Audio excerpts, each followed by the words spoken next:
Welcome to the Grow Your Independent Consulting Business podcast. I'm Melissa Lieberman, a fellow IC and business coach.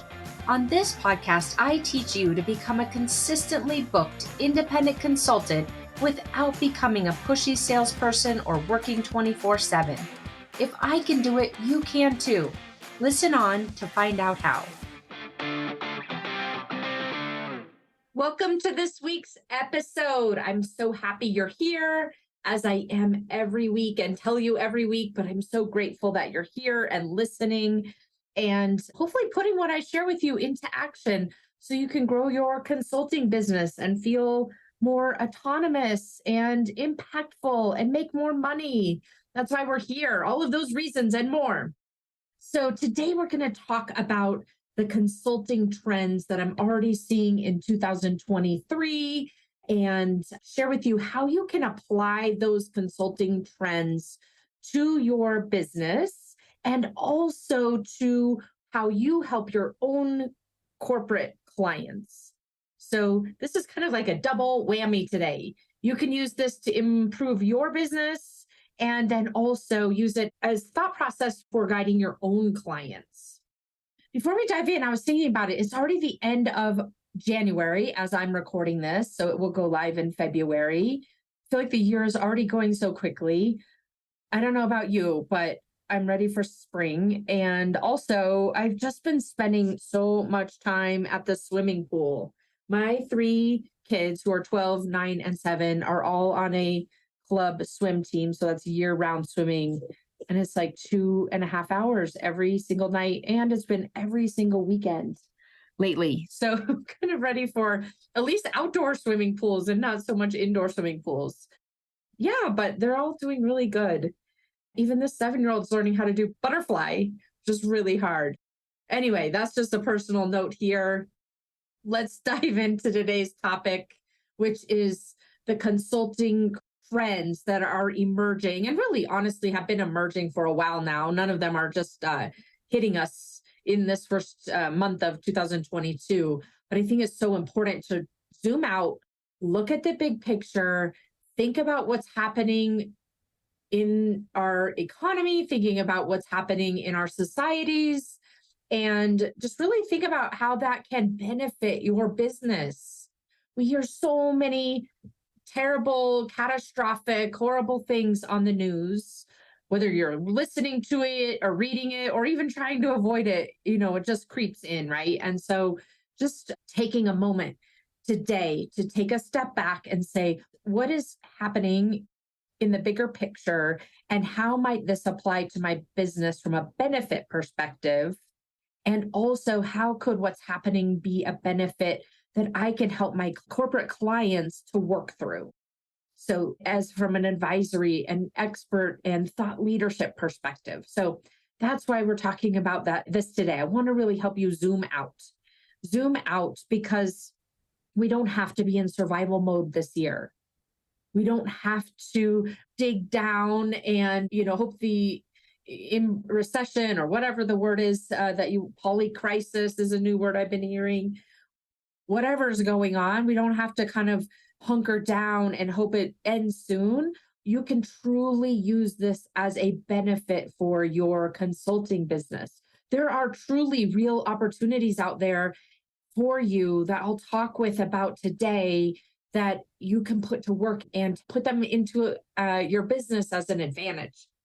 Fold them in to what you're doing in your business strategy so that you can turn this, what seems to in some ways be dire, can actually be a benefit for you. So that's what we're focused on today. Before we dive in, I'll give you a couple of announcements. I don't know why, but I always love announcements. It's so weird. I don't know if you're like that too. I have no idea why. I should really think about that. I love announcements. So anyway, here are the announcements for today. Number 1, if you haven't, go take the Independent Consultant Scalability Scorecard. There's 2 scorecards I'm going to recommend to you today. The first is a scalability scorecard. So it's going to help you think about how you want to scale your business. And by scaling, it doesn't mean that you have to You might want to add subcontractors and additional types of resources, or you might not to. Scaling doesn't mean that you have to add in subcontractors to grow your income and your impact. Scaling means that you can be making more money, have more impact, have a wider footprint for your business without even needing to add other resources unless you want to. So go take that scorecard. You can find it at ictoolkit.com. The letters IC for independent consultants, toolkit.com. Also on that page, I want to point out to you, there is a scorecard related to recession readiness. And that is another great scorecard to go take. It will tie into a lot of the, both of those will tie into what we're talking about today. So that is the recession readiness scorecard. And it's also on the ictoolkit.com page. So go take both of those. It'll walk you through, 10 or 15 questions each, and then it will give you your results. You can see where you might be missing out on opportunity related to scaling or to the recession, and give you some immediate next steps for you to take action. All right, so that is the first thing, recommending those two scorecards that are a complement to today's episode. And then also, I have written a blog. What inspired this in the first place is I've been doing some SEO work, which means I've been writing regular blogs a couple times a month. And with that, one of the topics that my SEO consultant recommended was this idea of the consulting trends for 2023. So anyway, behind today's episode is a blog post, an article. It's got 5 consulting trends on it. So we're going to talk about the top 3 today. And then you can go read more about these top 3 that we're talking through, and also go find out what the other 2 are, because they are also great opportunities for you in your business, and also for you to be recommending to your own consulting clients.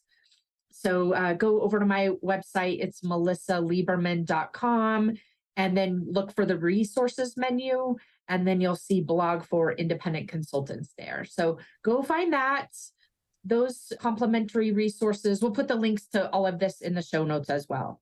And the last announcement before we talk about the trends is next week is episode 100. I'm so excited. I cannot believe it's been 100 weeks of the podcast, and 100 weeks of content, and 100 weeks of resources and strategies. I truly love this podcast and recording it for you and hearing from so many of you about the impact it's made on you and your business. It is like a life's work here. So stay tuned for episode 100.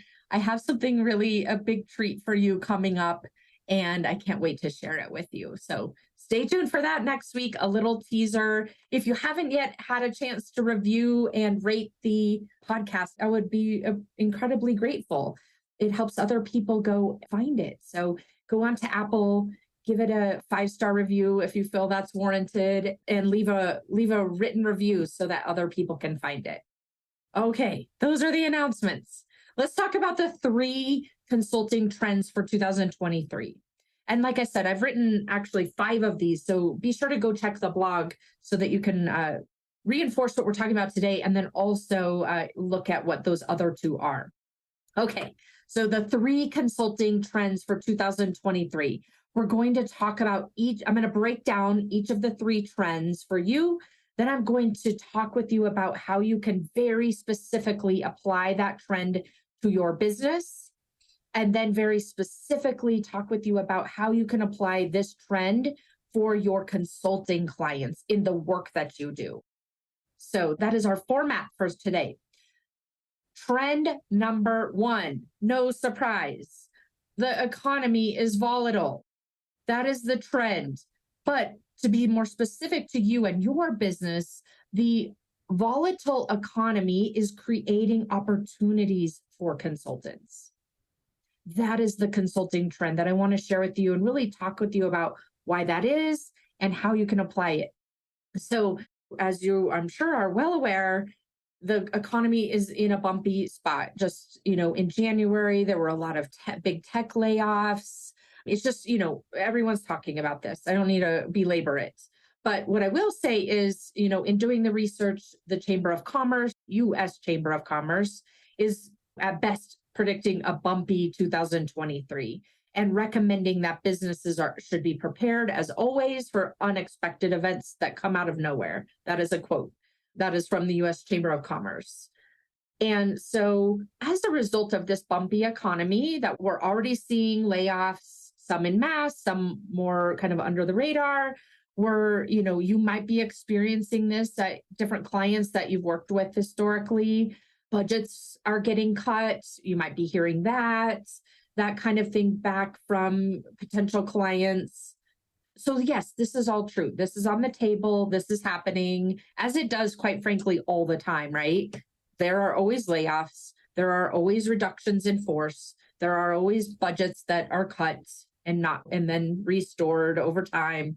These things are always happening. Right now, we have a label around it, which is recession or polycrisis or impending recession. Those are the words being used, right? And so that can create so much fear as a business owner who's responsible, like you are, for generating revenue and making sure that you have the cash coming in from the clients and the delivery that you're doing. So here's what I want to say about this. And also, there's a whole nother episode about it. We'll put the link in the show notes about the recession readiness for your business. So definitely go look at that. But here's what I want to say about the volatile economy and the trend for you, which is the volatile economy creates opportunities for consultants. Here is what happens. And this is backed by data. This is backed both by data and personal experience and having access to billions of dollars of consulting and contractor spend data when I was at the software company that I helped found. So this isn't me just making this up. This is real in the sense of hiring freezes and layoffs very commonly lead to increased opportunities for independent consultants because companies are looking to strategically fill in gaps without adding headcount, right? Companies will do a mass layoff. It'll include contractors a lot of times because that's honestly part of the PR side of this. They don't want to be laying off full-time employees and then have a bunch of contractors still there. So part of it is PR related, but then very quickly what ends up happening, and again, I've seen the data behind this because the software company that I helped start, that's what the data was all about, is helping companies hire and manage all of their external workforce. What ends up happening after hiring freezes and layoffs very commonly is that companies still need to get the work done. And so they start looking for ways to get that work done without having to get headcount approval. So when you're a consultant or even a contractor, most of the time you're not counted as headcount and having to go through that HR process. You're going through a process, usually if you're in a good spot, where the business owner, the business unit owner is bringing you on, or even the CEO, or in a other case, you might be going through some kind of procurement process with procurement approving you, but you're not going through a headcount approval process 99% of the time.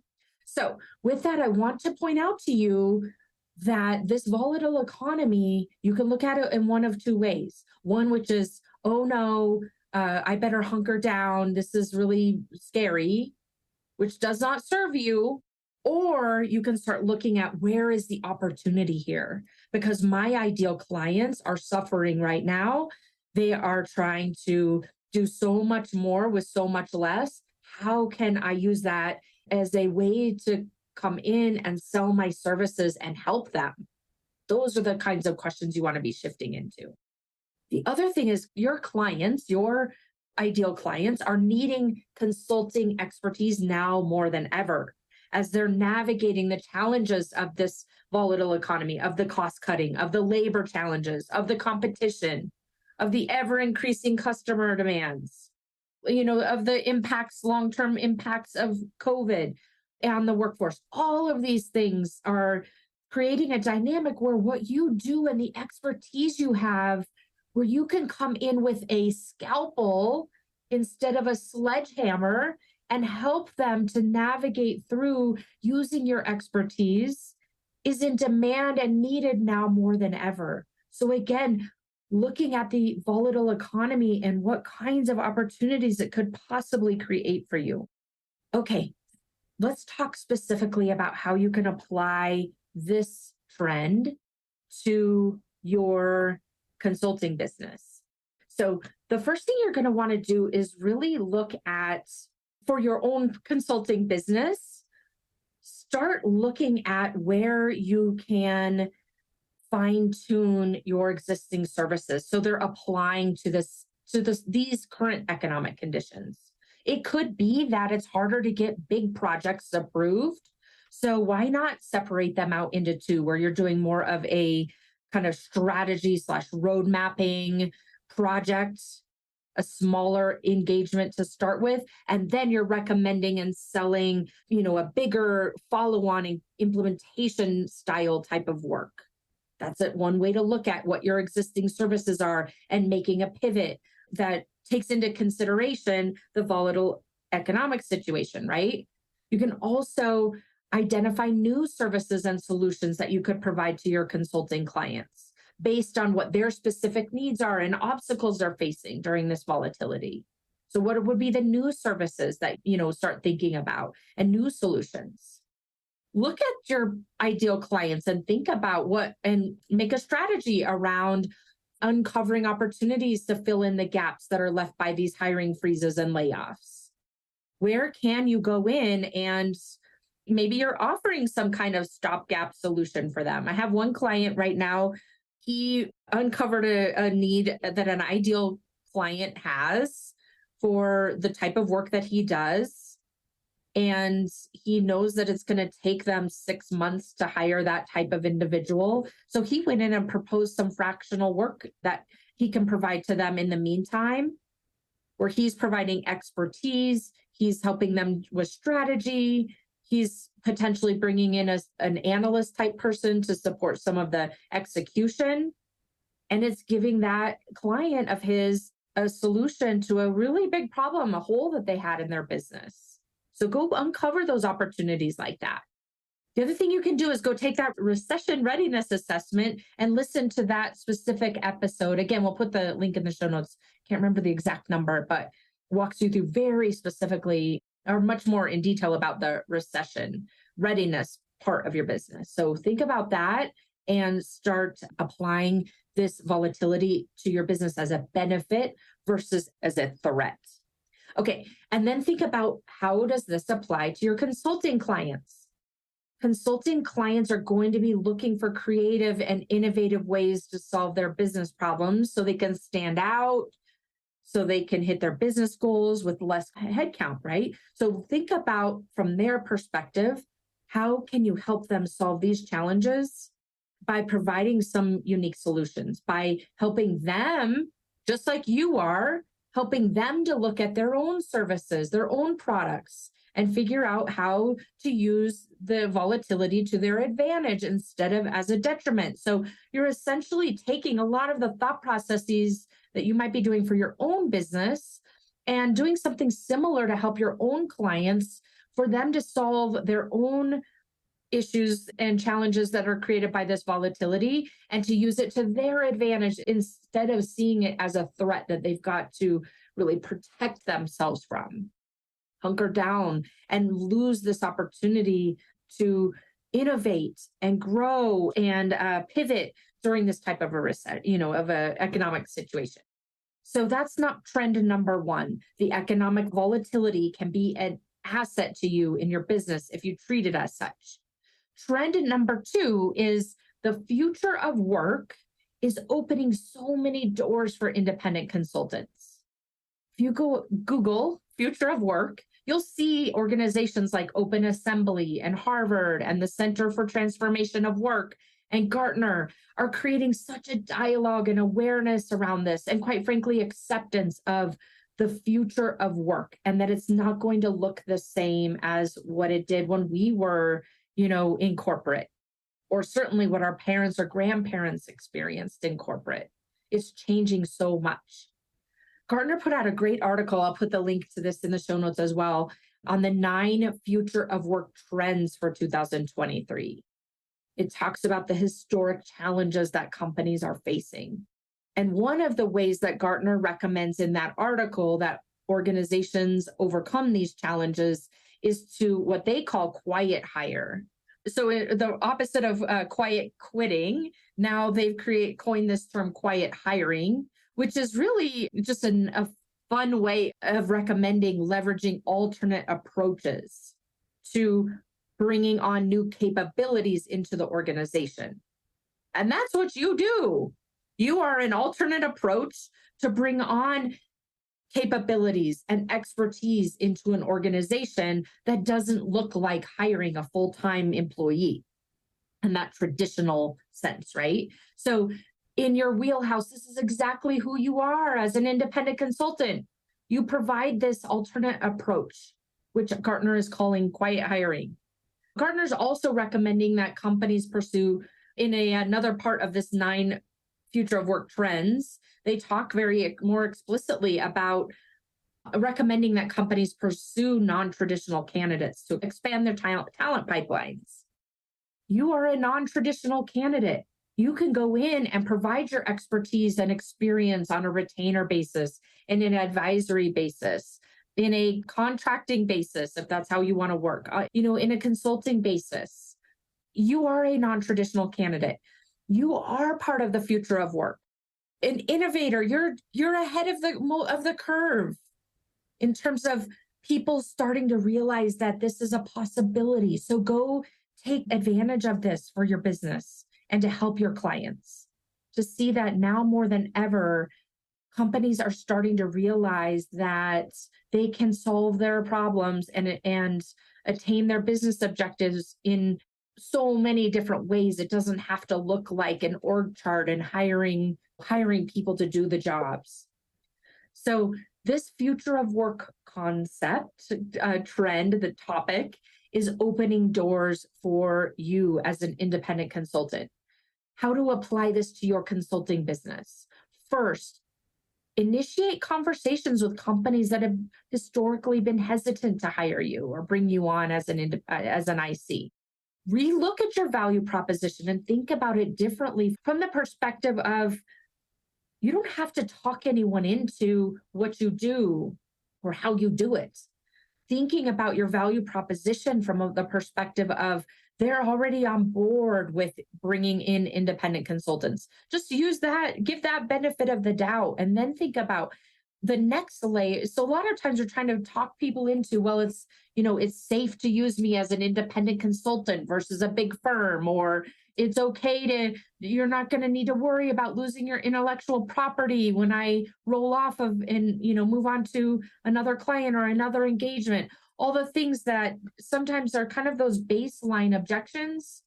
I would go back and look at my value proposition and say, where am I trying to justify and where can I take this to another level of depth?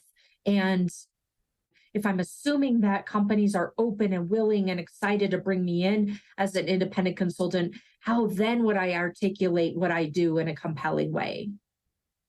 I would also augment my lead generation process right now to target full-time job postings that have gone unfilled. You can propose your consulting services as an alternative for them to hiring an alternative, a full-time resource, just like that story I just gave you about my client who just landed this advisory engagement as a stopgap. Think about how could you go out and start proposing advisory work, proposing short-term engagements, proposing work that you can take on. I was actually just talking to another client who was doing the exact same thing. She just landed 3 new clients in the last month, I think, with this particular strategy. And some of it is leaning a little bit toward staff augmentation type work. And some of it is, and she and I were talking about, how do we get this to the place where it doesn't feel like so much staff aug? Where do I get it to the place where I'm targeting these full-time job opportunities as part of lead generation, but I'm turning it into advisory type work, retainer type work versus staff augmentation work. And those are the strategies she and I were creating for her business. And she's so excited to go make that happen. It's opened up such a great door for her. You can also listen to episode 35, where I talk about this strategy of turning unfilled full-time roles into consulting opportunities. Okay, so that's for you in your business. Now let's talk about your consulting clients, how to apply this future of work concept to advise your own consulting clients.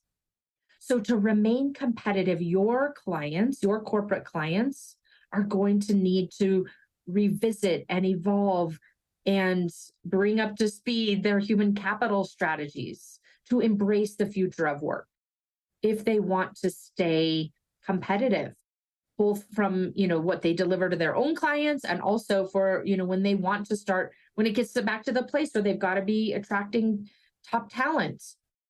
So ask yourself, in what ways can I offer my own clients? So I'm talking to you, your consulting clients, innovative consulting solutions that will help them benefit from the future of work and future of work related strategies. So again, look at this trend with the future of work and think about it, how it can be an advantage to you in your business. And then also, how can you leverage this topic of future of work to advise your own corporate clients on what they need to be doing in order to, how can they take advantage of this trend instead of feel like they're trying to protect themselves from it? Okay, let's talk about the third trend, and then we'll wrap up with action items for you so you can put this work into action. So the third trend is that the number of independents continues to grow. So the supply of independent consultants is growing. And in a few weeks, I'll have McLean back from MBO Partners. We've made this a yearly affair where she comes on and to the podcast and talks about, she's from MBO Partners, their VP of marketing, and she conducts this study every year called the State of Independence. And so we'll dive into this topic in even more detail here in a few weeks. But before that, what I want to share with you from their report, and you can go to I'll put the link in the show notes as well to this report, but it talks about the trends that MBO uncovered in this third-party research, which is from 2020 to 2022. So in the last couple of years, the number of independents has grown 69%. And that includes gig workers, like all different types of independents. What's relevant here in our conversation is that the number of full-time independents grew 59%. So it was 13.6 million in 2020. Now it's 21.6 million in 2022. Now, 13.6 million in 2020, and now there are 21.6 million full-time independents as of 2022. Toward the end of last year. So now, are all 21.6 million of those independent consultants who are doing the types of strategy and management and advisory type consulting that you're doing? Definitely not. But what it is showing us is that this is a trend where people are realizing that they can be full-time out on their own, doing the kinds of work that you do and other kinds of work. What MBO is predicting based on their research is that by 2025, half of all Americans will be independent or have worked independently at some point in their career. So it's like what they're saying is this massive tipping point, which really complements this future of work trend that we were just talking about a minute ago. And then finally, what they're finding is that the number of full-time independents is increasing because, as we talked about a minute ago, the macroeconomic climate, the infrastructure, and the attitudes surrounding independent work are being so much more supportive to this. So again, McLean will come on and talk with us in more detail about these trends and again, how they apply to you and your business. But in the meantime, I think it's so important to share this with you because again, it's important to see that these number of independents are growing and think about how does this apply to your business and how can you make this an advantage in the advice and consulting that you give to your own corporate clients. So let's start off with how it applies to your business. I would really spend some time thinking about and really getting clear on what your differentiators are and what sets you apart as a thought leader and an expert in what you do. There is more competition out there for what you do. So rather than being nervous or worried about that, take this as an opportunity that you have a head start on those people who are just entering in. You have a head start on being a business owner. You have a head start on working with clients. So figure out and start getting really clear about what your differentiators are and how you want to set yourself apart. Consider doubling down on what you want to be known for and sought after for what you specifically do. This might be an opportunity for you to be more of a specialist versus a generalist. Don't be afraid of that. It opens up so much more market opportunity because people think of you when they have the problem that you solve versus you just being kind of a jack of all trades and a project manager they could call on. That's so much more generic. And quite frankly, these people that are coming in and becoming independent consultants on a daily basis, and we're welcoming them in to what we're doing and what we've been learning how to do. You want to be able to set yourself apart. And if you're one of those newer entrants into independent consulting, do this now. Do this now. Figure out what you want to be known for and sought after, and start centering everything you're doing around that. The way you describe yourself, what your LinkedIn profile looks like, the way you position yourself, all of it. And then thirdly, I would recommend reevaluating your service offerings to make them even more compelling and make sure that you're not missing, think about back to, I think it was 2 episodes ago when we were talking about the neglected offers or the missing offers in your consulting business. Go make sure that you've got all of those offers in place. We'll put the link to that episode in the show notes as well. Okay. So that's what you want to be doing, is just thinking about, okay, there's going to be more competition. On one hand, again, the acceptance of independent consultants is increasing every quarter. The barrier to hiring or bringing on or engaging an independent consultant is going down. That's such good news. More and more people are becoming independent consultants. But at the same time, that does mean you will have different types of competition, more competition. And so you want to be thinking about that as a business owner versus being worried about it and not really thinking about how can I turn this to my advantage, which is really doubling down on what you want to be known for and sought after and centering your business and business practices around that. And then on the flip side, how can you use this trend that the number of independents are growing to help advise your consulting clients, to be aware of this trend and think about how can my clients use this as an advantage, as a benefit. I would start thinking about recommending solutions for your clients beyond traditional FTE headcounts.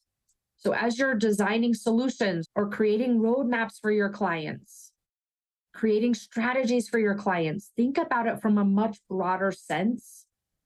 How can that client that I'm doing work for, how can they solve the business problems in a much more creative, nimble, non-traditional way beyond what they might be used to doing, which is, well, let me estimate this thing out with headcount, and I can't get the headcount, or where do they go in the org chart, and all of that kind of traditional thinking. Start thinking about the amount of supply that is out there and growing with independent consultants, and how that trend might lend to other creative, innovative solutions and options that you can recommend to your own clients. All right, so those are the 3 trends that I wanted to highlight on today's episode. If I went through all 5, we'd be here for an hour and a half, and that's too long. So what I ended up doing is highlighting these first 3 trends and then sharing all 5 trends with you on my blog. So go over to the blog, which is on my website, melissalieberman.com, resources menu, and then you'll find the blog there. You'll find all 5 trends. What I would recommend to do for putting this episode into action is to, number 1, go read that blog And then number 2, set aside time for what I call super thinking time for your business. So you can really think about, how can I not let worry and nervousness and fear run the show, which will happen if you just let the default occur. How can I leverage these 5 trends that Melissa is sharing with me and other trends I'm noticing in the marketplace to create a benefit and an advantage for my business? Ask yourself that question. It's so much better than, how can I, survive the recession? That's not a helpful question to ask or answer for yourself. And then as a reminder, go take those 2 assessments I recommended to you, the IC Business Scaling Assessment and the Recession Readiness Assessment. Both of them are at ictoolkit.com. And then after you take those assessments, be sure to book a 20-minute scorecard review with me. We'll sit down in 20 minutes, just a heavy hitting, quick hit coaching session for you. And you can ask me any question and we'll apply this even more specifically to you and your business. All right. So if you haven't booked one of those yet, go do that.